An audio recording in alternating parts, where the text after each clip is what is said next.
This is Colonel Mcgregor, Douglas Mcgregor.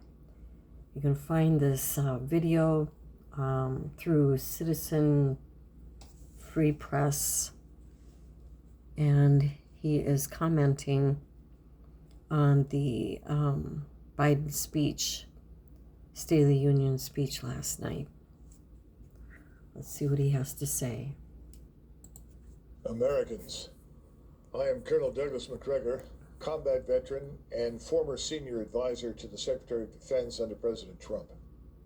As Chief Executive Officer of Our Country, Our Choice, I want to respectfully present an alternative view of the State of the Union. The Constitution, our nation's guiding light, mandates that the government promote the general welfare, a charge that obligates Washington to secure the basic necessities of life: energy, food, and shelter. Regrettably, the current administration is failing to perform these tasks.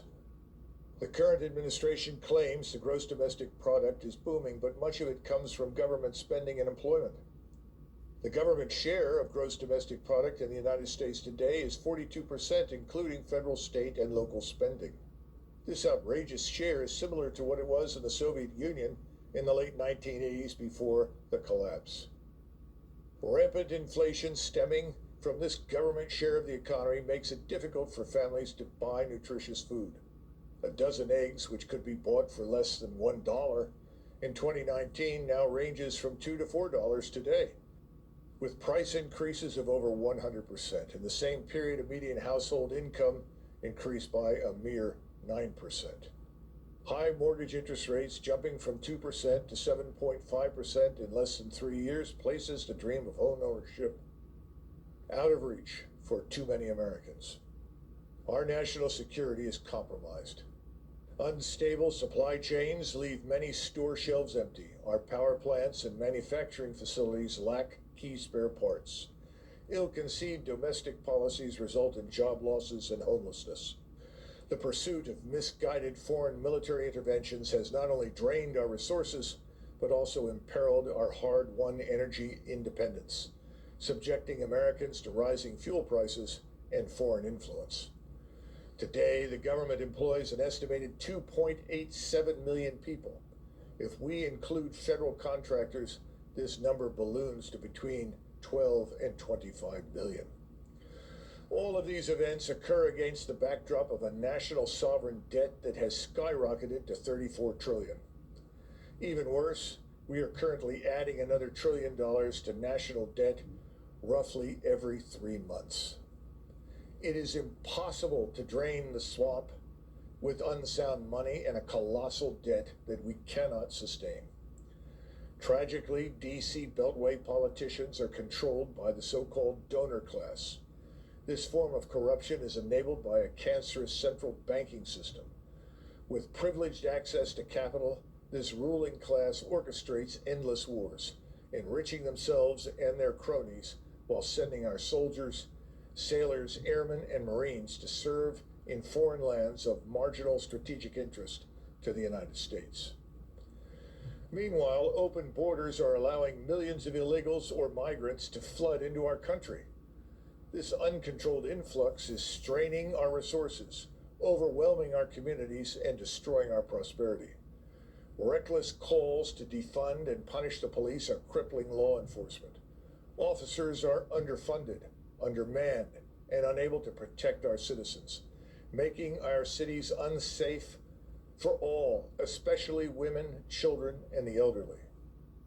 Open borders cannot be divorced from an explosion of criminality never before seen in the history of our country.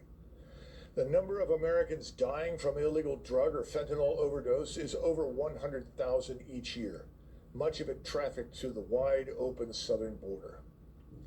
There are more than 26,000 homicides each year, according to the FBI crime statistics.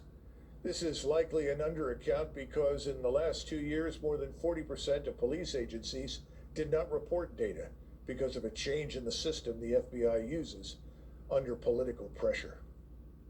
The number of missing children each year is estimated at over 800,000, which works out to be over 2,000 children every day. This alarming statistic is worsened by the overt sexualization of our children in public schools. Our children are our future. They should be protected, not exploited. Washington has also spent $14 trillion on various Middle East wars over the last 23 years in a series of self-defeating military interventions. More recently, Washington spent hundreds of billions of dollars on an unnecessary war with Russia, with little to show for it except higher prices for millions of Americans at the supermarket and the gas pump. Trillions were also wasted in the aftermath of the engineered COVID disaster, enriching the laptop class, Silicon Valley, Wall Street, and big business, while American workers, small business owners, and independent contractors were destroyed. Trillions have been wasted on unreliable green energy, with metals mined in Africa and processed in China, while destroying American jobs and ignoring our domestic resources. The bottom line is the state of the union is not strong. In fact, it is fragile and deteriorating. The question before us is, where does America go from here?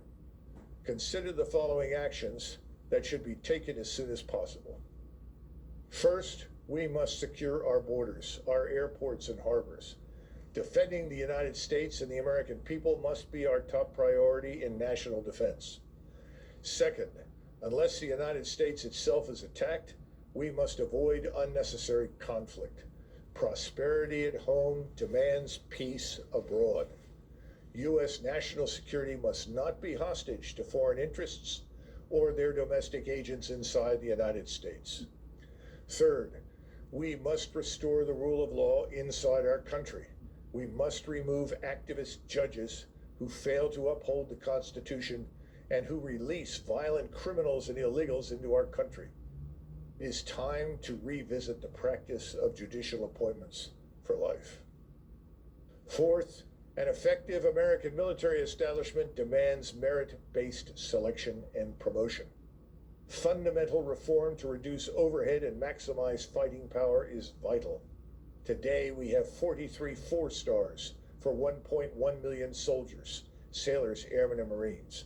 In 1943, when 12 million men were serving, we had only 7 4-stars. However, strengthening our nation's security and restoring the rule of law are only part of the equation. We must also focus on revitalizing our economy and harnessing American innovation to secure our prosperity for generations to come. We must restore energy independence to America as soon as possible, with a mix of resources including natural gas, nuclear, solar, and wind. We must reinvigorate American agriculture and incentivize family farmers and producers. We must outlaw foreigners and vulture capitalists from buying American farmland, securing access to food and our national independence. We must repatriate advanced manufacturing to the American heartland, maximizing the use of 3D printing, artificial intelligence, and robotics. To staff these jobs for the future, we must make public education a path to employment. American companies and individuals must be given one-time tax exemptions to bring trillions of dollars back to the United States. We must act swiftly to pare down the staffing of federal government agencies. Elon Musk eliminated 70% of woke staff at X, formerly Twitter, with no loss of site performance. We can do the same with our bloated bureaucracy. We must audit the Federal Reserve. They have failed in their mandate to maximize employment and maintain price stability. Lastly, cutting spending will not arrest the destructive impact of the national sovereign debt. We must restructure the debt to regain productivity and financial stability. Ultimately, we must reclaim our birthright as a free and sovereign people. We must restore the American dream for generations to come. We must renew our faith in our country. It is time for a course correction, ladies and gentlemen, a return to principles that have guided our nation through its darkest hours. We must recommit ourselves to the ideals of representative government, where the elected officials are truly accountable to the people they serve.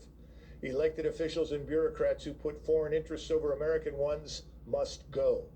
Our nation's future depends on our unity and resolve to put America first. Only through such a renewed commitment can we restore the promise of a nation where every citizen has access to affordable energy, nutritious food, and secure shelter. The self-styled ruling class of globalist elites must not be allowed to enrich themselves at the expense of the American people. My fellow Americans, the road ahead is arduous, but our cause is just. Our cause is the return of prosperity at home, equality before the law, and peace abroad. Let us march forward, united in our pursuit of a more perfect union where the blessings of liberty are shared by everyone. God bless you, and God bless the United States of America. Join our movement at ourcountryourchoice.com and be part of the future to save America. Thank you.